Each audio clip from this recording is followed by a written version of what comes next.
આજ રોજ આ ટૂંકી નોટિસમાં બધા જ પ્રેસ મીડિયા મિત્રો ઉપસ્થિત થયા તે બદલ આપનો ખૂબ ખૂબ આભાર. છેલ્લા ઘણા સમયથી ગુજરાતની અંદર જે સ્પર્ધાત્મક પરીક્ષાઓ છે એ સ્પર્ધાત્મક પરીક્ષાઓ ફક્ત ને ફક્ત ઔપચારિકતા અને દેખાડો રહી ગઈ છે. કેમ કે પરીક્ષાની જે તારીખ જાહેર ન થાય એ પહેલા તો જે ઉમેદવાર લેવાના છે એના નામ જાહેર થઈ જાય છે.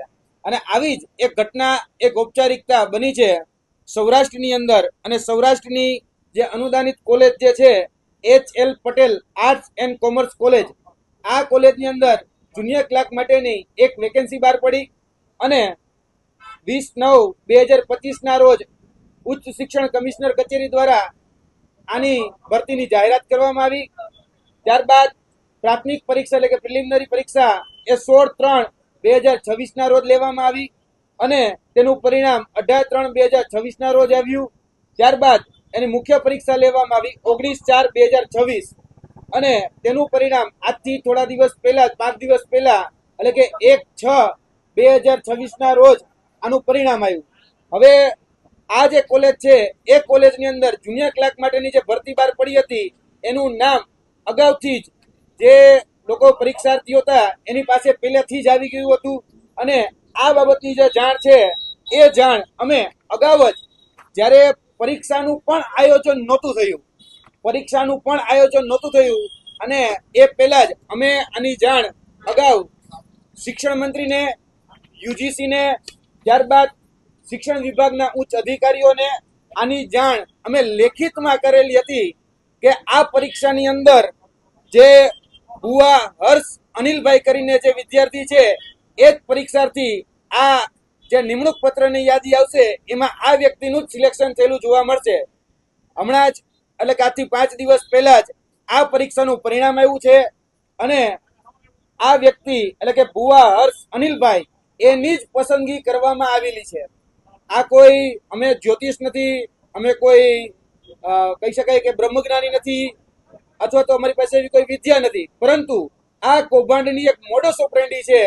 જે અલગ અલગ સંસ્થાઓ બદલાય છે પણ ચહેરાઓ બદલાતા નથી. અને અગાઉથી જ આ વ્યક્તિઓના નામ એ તમામ જગ્યાએ ચર્ચાતા હતા અને આ વાતની જાણ અમે શિક્ષણ મંત્રીને, યુજીસીને, બધાને અગાઉથી જ કરેલી હતી. તમે જોઈ શકો છો અમે ઈમેલ કરી અને મેલના માધ્યમથી પરીક્ષાની તારીખ હતી એ પરીક્ષાની 3 દિવસ અગાઉ અમે આ બાબતની જાણ એ શિક્ષણ મંત્રીથી લઈ અને તમામ જે શિક્ષણ ઉચ્ચ અધિકારીઓ છે એ તમામ ઉચ્ચ અધિકારીઓને કરેલી હતી.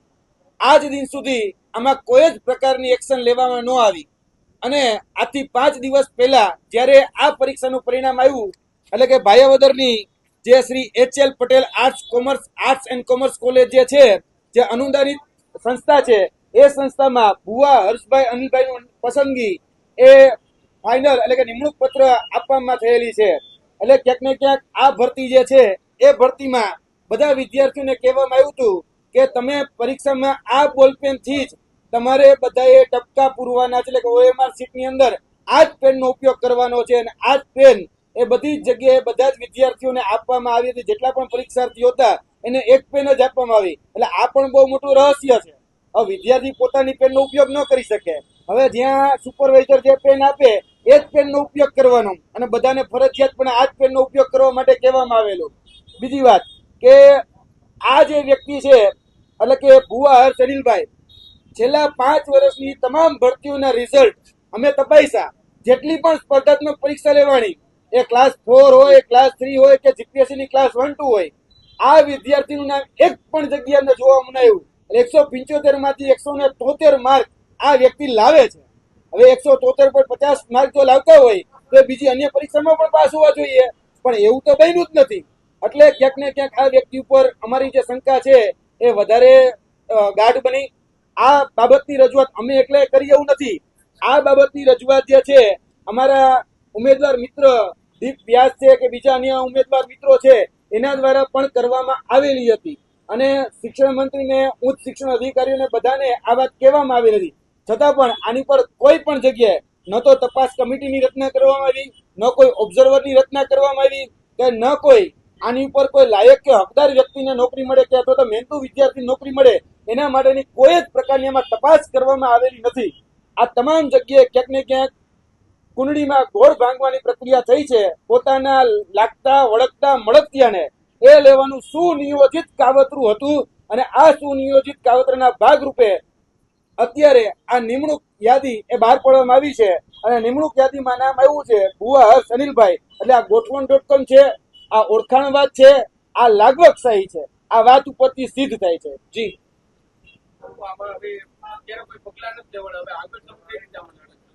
અમે રાજકોટ દ્વારા રાજકોટના કમિશનર કચેરી દ્વારા આ જે ઉચ્ચ શિક્ષણની કમિશનર કચેરી છે તેના દ્વારા ભરતી બહાર પાડવામાં આવી હતી અને તેની સાથે સાથે સૌરાષ્ટ્ર યુનિવર્સિટી પણ આની સાથે સંલગ્ન હોય છે, કારણ કે સૌરાષ્ટ્ર યુનિવર્સિટીનું કનેક્શન એની સાથે જોડાયેલું છે. અમે સોમવારના રોજ આ બધી જ બાબતની રજૂઆત એ ઉચ્ચ શિક્ષણ કમિશનર કચેરી રાજકોટ, સૌરાષ્ટ્ર યુનિવર્સિટી રાજકોટ અને તેની સાથે સાથે ગાંધીનગરના બેસતા સ્વર્ણિમ સંકુલમાં શિક્ષણ મંત્રી, શિક્ષણ સચિવ એ બધાને આની રજૂઆત કરવાના છીએ. અમારી માંગણી છે તાત્કાલિક ધોરણે આ ભરતી રદ કરવામાં આવે અને તેની સાથે સાથે જે પણ આના જવાબદાર અધિકારીઓ છે અને જે પણ જવાબદાર ઉમેદવારો છે જેને ક્યાંક ને ક્યાંક setting.com થી આમાં ગોઠવણ કરી છે એવા તમામ લોકોને દૂર કરી આની ઉપર કાયદેસરની કાર્યવાહી કરવામાં આવે, એટલે કે આની ઉપર એફઆઈઆર નોંધવામાં આવે અને એની તપાસ કરવામાં આવે એ અમારી માંગણી રહેશે. સિટિંગ જજ ની અધ્યક્ષતામાં તપાસ થાય અથવા તો એક નિષ્પક્ષ તપાસ એજન્સીની આમાં ક્યાંક ને ક્યાંક એસઆઈટીની રચના કરી અને આમાં તપાસ કરવામાં આવે એ અમારી આ માધ્યમથી માંગણી છે. હું એચએલ પટેલ આર્ટ્સ કોલેજનો ઉમેદવાર છું. જે જે આમાં જુનિયર ક્લાર્કની ભરતી બહાર પાડેલી હતી એમાં 16/3/2025 રોજ 2026 રોજ એ ભરતીની પ્રાથમિક પરીક્ષા હતી, જેમાં અમે બધાએ પરીક્ષા આપેલી હતી 50 જણા જેવા. એમાંથી એક જગ્યાના 7 જણા ઉમેદવાર મુખ્ય પરીક્ષા માટે એલિજિબલ હતા.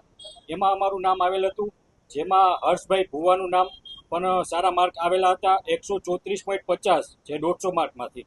ત્યારે પણ અમને શંકા ગયેલ હતી કે એક પરીક્ષામાં એક વિદ્યાર્થીને જેટલા 5 વર્ષથી પેપરમાં એક પરીક્ષા દીધેલ નથી છતાં પણ એ ડાયરેક્ટ એચએલ પટેલ આર્ટ્સ કોલેજમાં પરીક્ષા આપે છે અને ડાયરેક્ટ એને 134.50 માર્ક આવે છે.